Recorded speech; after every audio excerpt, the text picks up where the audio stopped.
That we are in a tie match at the top. Double gen pop to avoid the deadlock. They do go down. There is a haste status effect.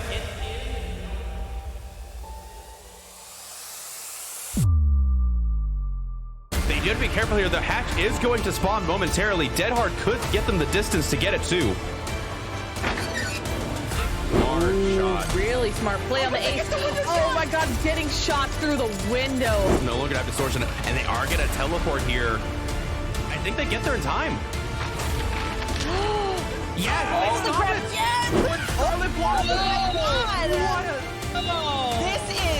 That is disappointing. This is be a 4-man out because.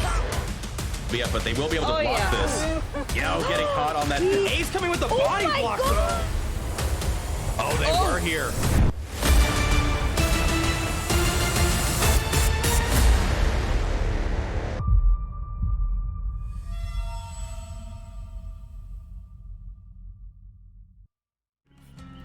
All right, and we are back for round number 3 of qualifiers number 6 for season 6 of Champs in the Fog, and this is for all the marbles as we got Iconic versus NoMercy, who will be duking it out for one of the last 2 spots in this season. And we are joined here today once again by Avi. How you doing today?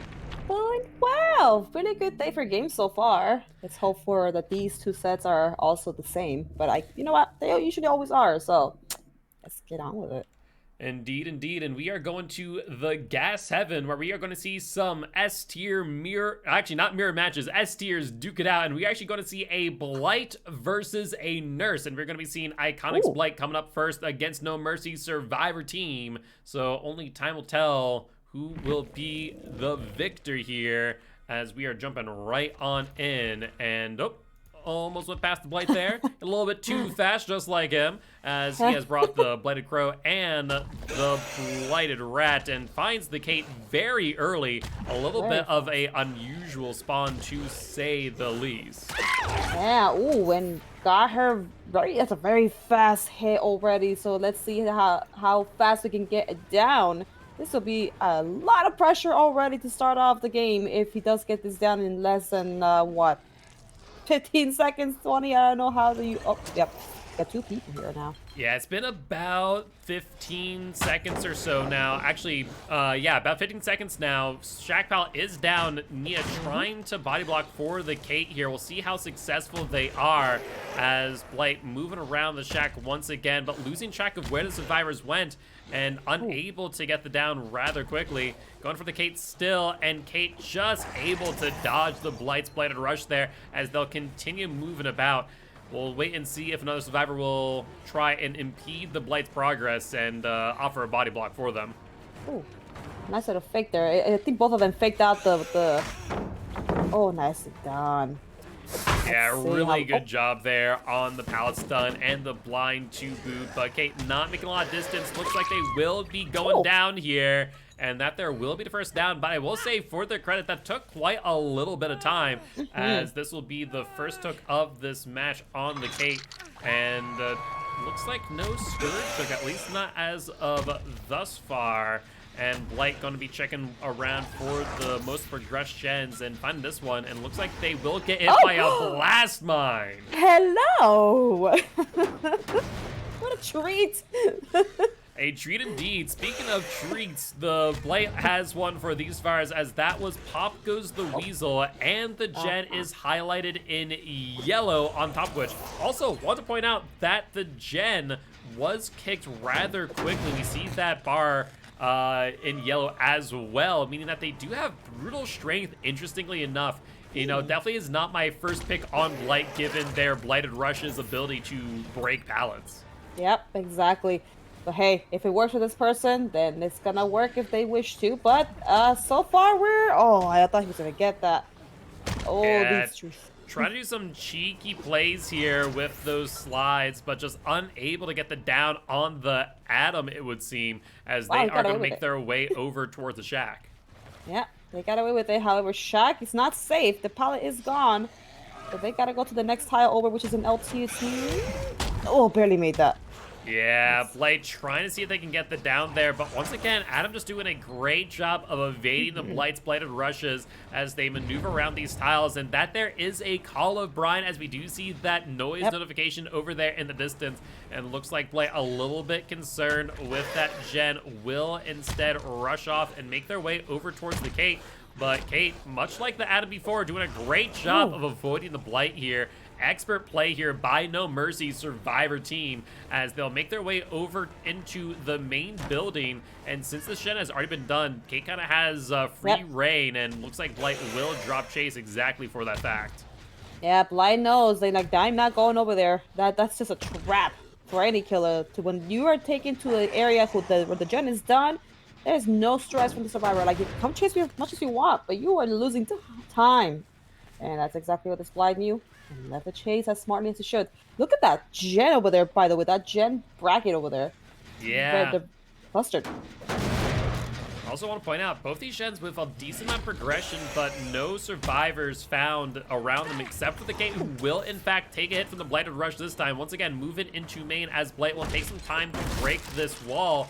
But these survivors now 3 gens in with only 1 hook to show for, as Blight will take another stun from NoMercy's Kate here. And it looks like they are going to take some time to reset, as right now the survivors probably feeling pretty comfortable here, all things considered.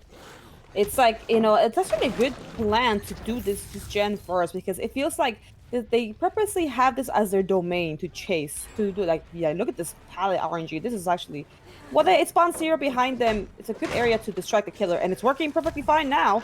Blight's going for the chase. Oh, yeah, and Blight, once again, concerned about this gen, dropping chase on the Kate and getting the hit on the Jake very quickly. The only problem is that they still have a lot of hooks to go with no gens to show for it. And, man, it's going to be really rough for this Blight to bring it back in the end, I feel. Yeah. Ooh, nicely done, man. Yeah, on this map, it's a good map for killer, but survivors also has an advantage, especially for certain killers like Blight. There's a lot of obstacles that you can lose sight from, and you know, make the Blight slide off or bump into instead of hitting them. So it's a lot of back and forth with this game right now. But so far, survivors have the upper hand. Yeah, no doubt about that. We do see the Blight breaking that out there, but not wanting to give it up. They will see Nia take the body block, ensuring that Jake does not go down. 5th gen completed by NoMercy Survivor team with only 1 hook from the Blight. And once again, trying to go for the Nia here, going into the corner, trying to sell the Blight some of that gas station blighted serum, and Blight not having any of it will get the down.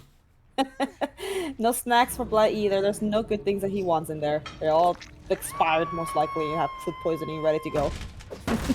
Exactly, but first look there on the Nia, and looks like they might not be exiting just yet, though we have heard the exit gate open. And looks like they might attempt to try and get the survivor out, but based on the X gate location, I'd be a little bit hesitant to attempt that. And we do actually see a deliverance instead. Those 3 survivors going out the exit gates. Hatch is now open. Blight having to count to 10. If they don't, they might just lose it. And there's the hit. No. They are unable to. Nia get a lot of distance. Blight with no blighted tokens left. And Nia making their way towards the hatch, where we will see a hatch escape. Oh, stop it. Leave him alone.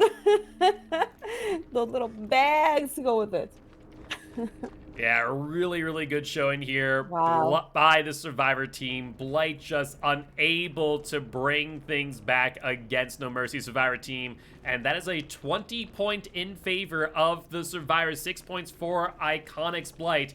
And with that being said, we are going to go on a little bit of a break as we do flip sides. This time, Iconic will be surviving against NoMercy's Nurse. But with that being said, we are going to be back in just a bit. But before we do go, we do want to remind everyone here today that you, yes, you the viewers, are our sponsors. So the ads that you watch, all the bits that you tip, all the subs they buy, and of course, all the Rogue Energy by using the code COTF goes supporting Champs of the Fog and the prize pools for Group A and Group B. With that being said, we'll be back in just a bit.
right, and we are back for trial number 2 of round number 3 of qualifier number 6 for season 6 of Champions in Fog, and it all comes down to this for these two teams.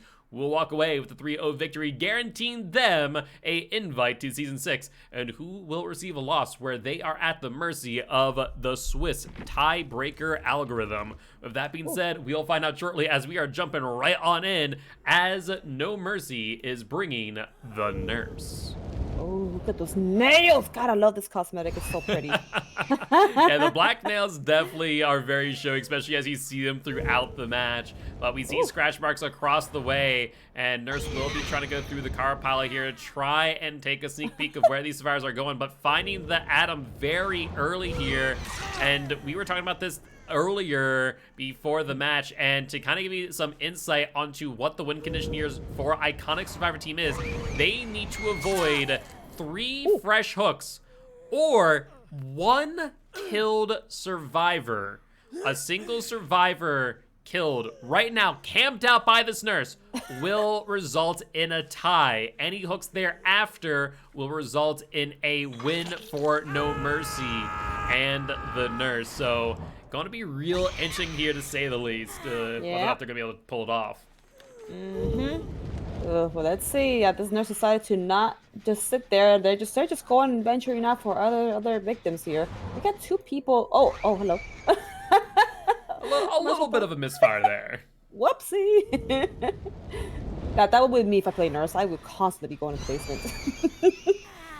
Yeah, it definitely is an easy thing to do if you're not careful. But we see for the people there on the Atom, Nancy looks to have healed them as they are now broken. But we do want to notice the Nia here taking a hit. And I also want to point out the new add-ons here. As Nurse does get their Blink Strike, they are now undetectable temporarily.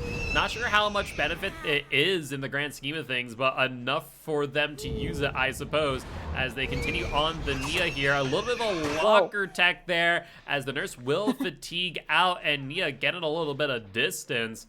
The question is whether or not they can hold out for 5 gens plus, but unfortunately not the case, as they will end up going down, and that there will be the first hook for the Nia. At this point in time, even if the survivors were to get all of the gens and everyone escaped, it would be a tie match, meaning that any progression, any hook will result in a win for NoMercy. Okay, well, there you go. Oh, God. Yeah, we got a yellow gen waiting over there. Potential options is there. Yeah, could be Qualifier, could be Eruption, yet to see which it might be. So I imagine we'll find out here shortly, as they can go for either the Nancy or the Nia here. And once again, either one of these downs and hooks results in a win for NoMercy. So they need to go for a 5-gen chase, to say the least. Wow. And it's going to be a tall order against the nurse. Ooh, nice. Yeah, I was going to say that. Yeah, I said this nurse is showing great potential in their ability to blink well enough, but they decided to leave the Nia for now. Going for somebody else. And right instead, here. Finding the ace, it would seem, as they do get a little bit of distance here, but potentially not enough, as the nurse will shorten their blink here and get the down. They now need a savior to come in quick. But first gen popping off, meaning there's only 2 potential survivors who might be able to come in for a body block or something. But things are looking grim for Iconic Survivor team, as the nurse will in fact get their 3rd hook, which will secure him the win for match number 3. There we go. And also, I don't know if we noticed, but she's a little faster while carrying a survivor as well. She's got some speedy heals there. Yep, that there would in fact be an agitation. Picking up the pace as they are carrying a survivor on their back.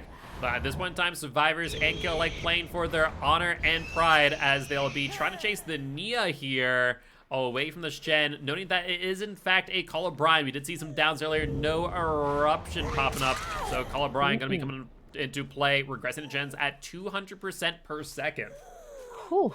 Yeah, Call of Brine, I really don't see that often in my games lately, but with a hit on the ace, but it's such a good perk, unless obviously the main counter to that is just tap it right away for a survivor. But yeah, if you're very aware of who's around that area, do not counter that. You're good to go with that pressure on the gen. Yeah, an attempted swing there on the Nancy, unable to make it happen. Looks like Nurse just satisfied with chasing him off that Jen, get another Call of Brian activation there. And looks like Nurse gonna try and do a little bit of a prediction blink through the car pile, trying to get back there to the hill. They do find a Nia who is healed, and an Adam too, trying to get the attention of the Nurse. And looks like they take the hit and potentially a bounce landing away as well. Yeah, I think they did. You're right. I think that they sped away really quickly. Also, I was gonna point out, look at the beauty, just like this right here. You know how hard for, like, I have ran killers around these car piles for a while. It wasted time, but Nurse is like, nah, I'm just gonna go through them and smack this person down on the floor. I mean, yeah, that's one of the biggest things about Nurse, right? They just break the mechanics of the game, and so, like, large blockers like that with the car piles on Gas Heaven and other maps like it, you know, Nurse just completely ignores, making the map feel that much smaller when playing against them. You know, one of the things that we definitely see most often on maps like these, but that there will be the first hook on Nancy at this point in time. Every survivor currently hooked, and that is Nancy with a deliverance off the distance. Unless they have a renewal, maybe, would be my only other thought. Oh, we'll see. Oh, dang. Yeah, you know what? I'm seeing a good balance of strategies happening here, or even gameplay styles, because both these teams are, like, I love seeing a good fight between both sides. Like, this Nurse is, like, going at it pretty well. The survivors are also making good plays. It's a good balance going on so far. However, the gens, sadly, are going a little bit slower pace. Call of Brian doing great damage so far. Yeah, I mean, can't complain of Call of Brian. It really is just ruin on a stick at the end of the day. But these survivors not going down without a fight, as they do get their second gen completed here. We do see a survivor sprint burst into the distance as they are going to try and avoid the ire of the Nurse, but a little bit too late as Nancy in her sights, as she will go down. And unfortunately, even though Decisive Strike is available against the Nurse, they did touch that gen, so they'll be on the hook for the second time here. And even if it was available, you know what? Decisive Strike is technically what I like to count down to 2 seconds. And then against the Nurse, it's pretty much a non-existent. Yeah, I mean, you're not wrong in that mistake. It's just one of those things of, like, you got 3 seconds, but the Nurse like, that's cute. Yep. It's like, oh yeah, that's tickle. Ooh, getting some hits here and there, flying everywhere. Nurse did a really good job spreading the pain here and deciding to drop the chase on the Nia, instead going for the Ace, who will get down off of that prediction blink. Now looking around for the Adam, who was attempting to go for the unhook earlier, but is yet to be seen. Scratch marks into the back. There's the Adam going behind main, but looks like Nurse is satisfied with progressing the Nancy here to death and being sent back to the campfire via the entity. Man, the thing that I see the Blight players and Nurse players have in common is when they get those hits that I cannot even see the survivor before they hit them, and they just get them out of nowhere. I'm like, Jesus. It's like, that's like good. That's like great of control and reflex to have on that hand. Yeah, absolutely. We are going to see Nancy progressing to death. And a little cheeky goodbye there from the Nurse. Do want to note, though, that we did see a pickup there on another survivor, but being promptly put back down as the Adam there will be taking their place. And we see both the Nia and the Ace. Nia potentially trying to take a body block here for the Ace to keep him up and in the match, but yet to be seen as Ace says, go after the Nia, not for me, trying to turn their survivor teammates in. And looks like Nurse will, in fact, follow the instructions of the Ace, and looks like we're going to possibly see a 3-man slug here to end this match. Oh, man. Yeah, this Nurse was, like, just cruising, this seems, this whole match. It had good control, it had the patience. The only time that I saw a little bit of it's like a swingaroo was when they missed at that locker, and that Nia got into the locker. It was a good play from her too. Oh yeah, the locker techs are always key, especially as Nurse has so fewer, fatigue reduction, has fewer recharge rate. I mean, the add-on nerf has been pretty significant, and so it's going to be interesting to see what add-ons all of our resident nurses here use in Champions of Fog. But a shortened blink there by the Nurse, really well played. And that there will, in fact, end this match, as I believe we saw an Unbreakable popped up earlier. Yep. And Nia here will be put on their third and final hook. Now it just comes down to the nurse finding these two slugs on the ground. They will find the Adam, who tries to hide behind that tree, but does not seem to go all too well. Oh, that tree is like, no. You, you need a little trail of blood. What is the other survivor, by the way? Oh, the ace is by the shack, but I doubt they had time. Yeah, no, they don't have any time at all. To Yeah, I hatch mean, potentially. There's a chance for a hatch escape, but the ace does not seem to have gone very far. Saying that, all right, I know my fate and I will accept it, as the nurse will bring them to their second and final hook, as they will progress to death along with Adam here. And with that being said, NoMercy will walk away victorious, 42-12 in their favor. So GGWP to both teams, and congratulations to NoMercy for securing their invitation to Season 6 of Champions of the Fog. We have one more invitation going out, but we're going to have to wait until we see the results of the remaining rounds to know for certain who will be receiving that today. But with that being said, that is it for us today. Avi, what are your thoughts on the final qualifier for Season 6? You excited for Season 6 proper? Heck yeah! That's what we're gonna see. All those fights and battles and chaos and mayhem. Let's go. Awesome, I am too. And with that being said, guys, that there will wrap up qualifiers. The final team will be notified of whether or not they get the invitation for Season 6. But with that being said, thank you all for joining us today, and thank you for joining us for the entirety of qualifiers number 1 through 6. We'll be starting up Season 6 next Saturday, February, what is that, the 3rd or the 4th? I want to say it's the 4th, February 4th, 12 p.m. CST, though we do have a qualifier the Friday before that at 4 p.m. CST, so definitely make sure to stop on by and say hi then to watch Petroleum versus, I want to say it's Eviscerate or Eternal. I want to say it's Eternal. It starts with an E, but I think it's Eternal. So it'll be Petroleum versus Eternal, Friday, 4 p.m. CST. So make sure to stop on by for that, as well as that will be one hell of a match, I'd imagine. Oh, I can't wait for that. Oh, sounds like a great time. It will be. But before we do go, Avi, where can everyone find you next time that you go live? Well, today is my day off, but I am gonna be live tomorrow for some nonsense of Dead by Daylight with some Gremlin and Blastmine goodness. I love a good Blastmine. I'm a fan of it when I see in these games especially. So I'll be there at 6:30 p.m. PST tomorrow for some of that. If you'd like to come by and hang out. Awesome. And of course, I'm your commissioner and host, Giltspire, but I also do stream over on Twitch on my personal channel. So make sure to stop on by and say hi. I'll be live tomorrow at 7 p.m. CST, more likely not with some Final Fantasy XIV. But with that being said, guys, thank you all once again. And on that note, we will see you next time, Friday, 4 p.m. CST. We'll see you then. Bye-bye. Goodbye. Take care.